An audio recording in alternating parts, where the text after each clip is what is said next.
Doctor बाबा साहब अम्बेडकर को अभिवादन करता हूँ। मंच पर विराजित सभी सम्माननीय वक्तागण और उपस्थित बहनों और भाइयों, मुझे बताया बहुत वक्त हो चला है और मुझे अपनी बात संक्षिप्त करनी है। मैं अपने आप को बड़ा ही भाग्यशाली समझता हूँ कि आज के अशोक विजयादशमी के इस पर्व पर मैं स्नान भूमि में, दीक्षा भूमि में हूँ और आज से 68 साल पहले बाबा साहब अम्बेडकर ने यहाँ धर्मज को परिवर्तित किया गया, गतिमान किया था और आज हम उसी दिन के उपलक्ष्य में आज यहाँ नागपुर में हैं। तो मुझे आमंत्रित करने के लिए मैं महिनाथ जी को तहे दिल से शुक्रिया अदा करता हूँ। बात यह है कि बाबा साहब की जो क्रांति है, जिसे हम ऑगस्ट रिवॉल्यूशन कहते हैं, धम्म क्रांति कहते हैं, इस धम्म क्रांति के अगर हम पृष्ठभूमि पार्श्वभूमि देखें तो ये है कि जिस बुद्ध धर्म को और जिस बुद्ध धर्म के चक्र को बाबा साहब ने गतिमान किया, जो पैदा तो भारत में हुआ था, लेकिन बाबा साहब के गतिमान करने के कुछ 7-8 शतक पहले तक ये पूर्ण रूप से विरुद्ध था। शुक्र मानना चाहिए वो सर जेम्स प्रिंसेप या अलेक्जेंडर कनिंघम ऐसे पाश्चात्य विचारवंतों का शोधकर्ताओं का कि जिन्होंने सबसे पहले दुनिया को बताया कि बुद्ध यहाँ इस भूमि में होंगे। नहीं तो बुद्ध हिंदुओं के पुराणों में एक अवतार थे जो असुरों को गलत मार्ग बताने के लिए जिसने जन्म लिया था। ये हिंदुओं की कहानी है। तो ये लोगों ने पहले बताया कि ऐसा नहीं है, बुद्ध एक बहुत बड़े विचारवंत, बहुत बड़े दार्शनिक थे। और जब लाइफ ऑफ एशिया ये किताब आई तो पाश्चात्य जगत को पता चला कि एक ऐसा इंसान इस देश में हुआ है जिसने तत्वज्ञान, विचार में एक बहुत बड़ी क्रांति की और पूरा का पूरा जगत बुद्ध के ओर आकर्षित हो गया। तो आज के दिन हम उस जेम्स प्रिंसेप या अलेक्जेंडर कनिंघम या पुरातत्व को शुक्रिया अदा करेंगे जिन्होंने समय पहले बौद्ध धर्म की पहचान दुनिया को। उसके बाद आने वाले धर्मपाल जी जिन्होंने महाबोधि मुक्ति आंदोलन शुरू किया और मिस्टर मिसेस रिजलेट जिन्होंने पाली बुद्धिस्ट टेक्स्ट सोसाइटी शुरू की और जिस वजह से बुद्ध का जो विचार है, जो तत्वज्ञान है, वो सामने आया। और फिर उस कड़ी में आते हैं बाबा साहब अम्बेडकर। बाबा साहब की अगर मैं बात कहूँ तो आज के एक दिन बाद 13 अक्टूबर 1935 को युवराज में बाबा साहब ने जो ऐतिहासिक घोषणा की कि मैं हिंदू कह के अगर मैं पैदा हुआ तो हिंदू कहीं मैं मरने वाला नहीं। और उस बाद फिर एनिमेशन क्लास का वो जो ऐतिहासिक भाषण बाबा साहब का लाहौर की 4-5 करोड़ को मिलता है। लेकिन उसके पहले के बाबा साहब अगर हम देखें तो 1919 में 100 करोड़ कम्युनिटी को बाबा साहब कहते हैं कि हम हिंदू नहीं हैं, अस्पृश्य लोग, अछूत लोग, हम हिंदू नहीं हैं। हमें अलग से राष्ट्रीय अधिकार दो, जो हिंदू को देते हो, मुसलमानों को देते हो, सिखों को देते हो, क्रिश्चियनों को देते हो, वैसे हमें अलग राष्ट्रीय अधिकार देने चाहिए। तो बाबा साहब की ये भूमिका थी कि हम हिंदू नहीं। 1927 में जब महान का सत्याग्रह हुआ था, उस महान के सत्याग्रह में बाबा साहब ने मनुस्मृति का दहन किया था। मनुस्मृति का दहन करने वाले इंसान का मन कोई हिंदू मन नहीं होगा, उसे कोई पवित्र मानने वाला नहीं। और संकल्प जी ने जो बाबा साहब की किताब लिखी उसमें उन्होंने बहुत अच्छा सा दर्शन दिया। उन्होंने कहा कि बाबा साहब अपने भाषण में कहते हैं कि आचार विचार आणि उच्चार इनकी शुद्धी झाल्याशिवाय आपला उद्धार नहीं।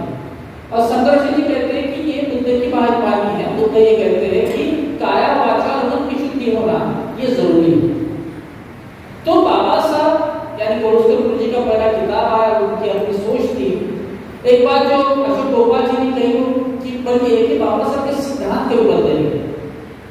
और अगर उनकी अगर सिद्धांत बदलने की एक बात थी कि ये जो विषमता है, इस विषमता की जड़ क्या है, ये जाति व्यवस्था है।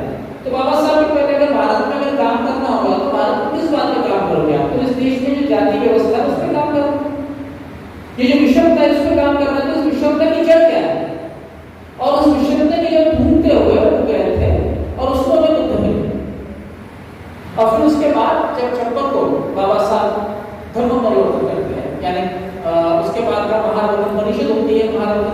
बाबा साहब लोगों को कहते हैं कि मैंने तो तय कर लिया है, आप डिसाइड टू चेंज, मैंने तो तय कर लिया है, मुझे बदलना है, आप तय करो। और फिर ये कहते हैं कि मैं कहता हूँ इसलिए मत सुनो। और फिर बुद्ध का विचार करते हैं, कालाम सुनते हैं। बुद्ध कहते हैं कि शास्त्रों में लिखा है इसलिए मानना नहीं है, बड़े बुजुर्गों ने कहा है इसलिए मानना नहीं है, कोई कहता है इसलिए मानना नहीं है। अपने तर्क के, अपने विचारों पे अगर आपको ये सही लगता है तो उसे मानना है। तो यही बात महागौतम परिषद में बाबा साहब कहते हैं। और उसके आगे फिर बाबा साहब के अगर आप पूरी 1956 तक का अपन अक्टूबर तक अगर देखते हैं तो उसमें फिर बाबा साहब द्वारा पूना में देहू रोड पे बुद्ध की मूर्ति स्थापित करते हैं। Rise and fall of Buddhism, revolution of revolution, इसमें सब में एक अपनी भूमिका मानते हैं। बाबा साहब सबसे पहले कहते हैं कि देश में अगर कोई संघर्ष है तो वो संघर्ष बौद्ध धर्म और ब्राह्मण धर्म में है। और ये बात को समझना जरूरी है कि बाबा साहब सबसे पहले ये बताते हैं कि हिंदू धर्म नाम की कोई संकल्पना यहाँ नहीं है। अगर कोई संघर्ष है तो बौद्ध धर्म और ब्राह्मण धर्म है। और पाश्चात्य विचारसरणी में अगर कोई संघर्ष होता है तो संघर्ष होता है अध्यात्म, स्पिरिचुअलिटी और मटेरियलिज्म। अगर इस देश में संघर्ष है तो वो संघर्ष है ब्राह्मणवाद और श्रमण व्यवस्था। अगर बौद्ध धर्म और जैन धर्म इसको देखें तो ये श्रमण परंपरा से आता है। और इस श्रमण परंपरा में जो है उसमें बौद्ध धर्म सबसे पहले आगे नहीं है। और ये जो बौद्ध धर्म है ये ब्राह्मणी धर्म का सवाल पूछता है।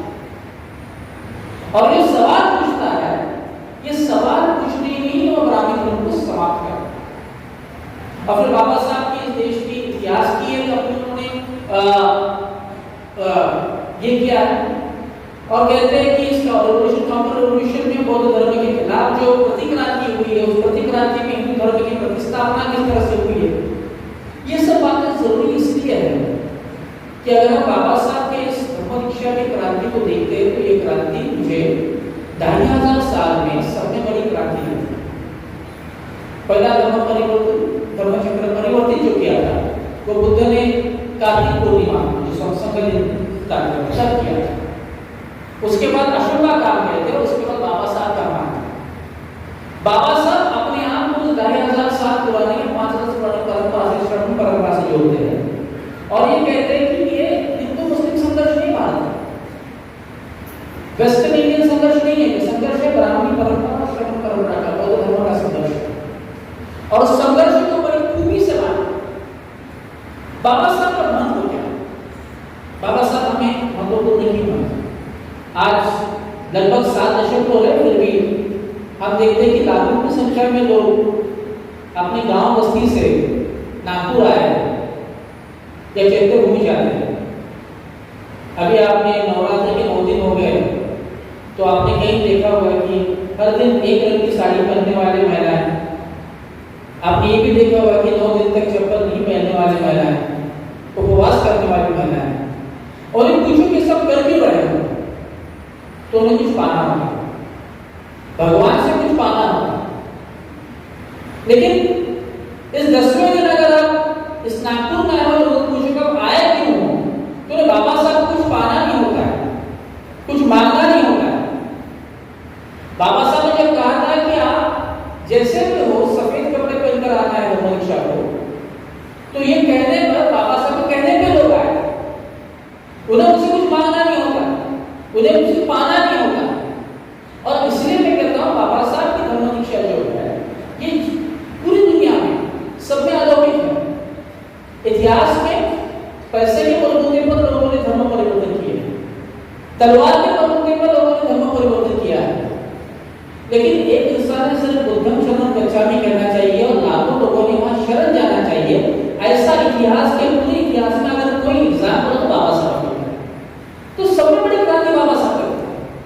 लेकिन क्रांति वहां नहीं है कि बाबा साहब ने धर्म दिया है। बाबा साहब ने हमें ऐसा धर्म दिया है जो 21वीं सदी में भी बड़ा ही पर्याप्त हो।